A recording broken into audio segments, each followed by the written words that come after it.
Leena's kitchen and ക്രാഫ്റ്റിലേക്ക് എല്ലാവർക്കും സ്വാഗതം.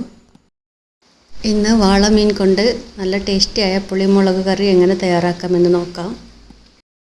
ഇതിനു വേണ്ടി 1/2 കിലോ വാളമീനാണ് എടുത്തിട്ടുള്ളത്.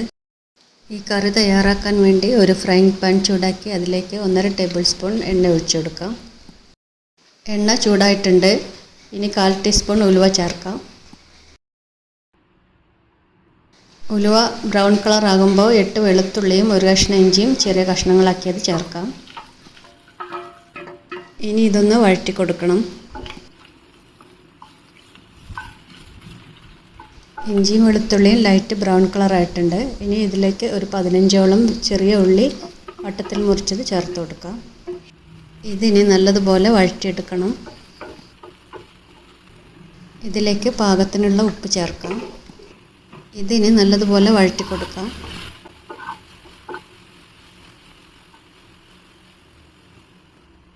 ഒരു പച്ചമുളക് ചെറിയ കഷ്ണങ്ങളാക്കിയത് ചേർക്കാം.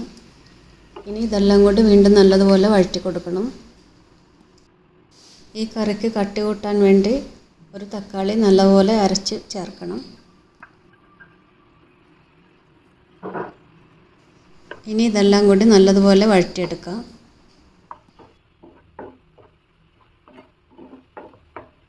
ഇപ്പോൾ ഇതിലെ എണ്ണ നല്ലതുപോലെ തെളിഞ്ഞിട്ടുണ്ട്. ഇനി ഇതിലേക്ക് 1 ടേബിൾ സ്പൂൺ മല്ലിപ്പൊടി ചേർക്കാം. 1/4 ടീസ്പൂൺ മഞ്ഞൾപ്പൊടി ചേർക്കാം. 1/2 ടീസ്പൂൺ മുളക് പൊടി ചേർക്കാം.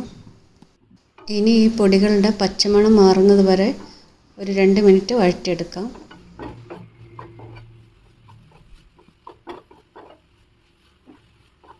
കുറച്ച് കറിവേപ്പില ചേർത്ത് കൊടുക്കാം. എല്ലാം കൂടി നല്ലതുപോലെ ഒന്നും കൂടി വഴറ്റിയെടുക്കാം. ഒരു ചെറുനാരങ്ങ വലുപ്പത്തിൽ പുളി പിഴിഞ്ഞ് അരിച്ചെടുത്തതും കൂടി ഒഴിച്ചു കൊടുക്കാം. ഇതെല്ലാം കൂടി നല്ലതുപോലെ മിക്സ് ചെയ്ത് കൊടുക്കണം.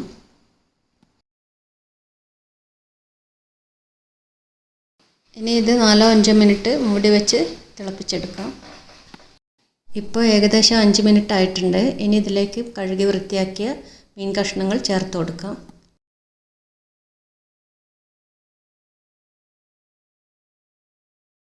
ഇതിനെ അടച്ചു വെച്ച് ലോ ഫ്ലെയിമിൽ ഒരു 15 മിനിറ്റോളം വേവിച്ചെടുക്കണം. ഇടയ്ക്ക് മൂടി തുറന്ന് ഇതൊന്ന് ചുറ്റിച്ച് കൊടുക്കണം. സ്പൂണ് കൊണ്ട് ഇളക്കാൻ പാടില്ല. വാളമീൻ പെട്ടെന്ന് പൊടിഞ്ഞു പോകുന്ന മീനാണ്. അതുകൊണ്ട് ഇതേപോലെ ചുറ്റിച്ച് കൊടുക്കാനേ പാടുള്ളൂ.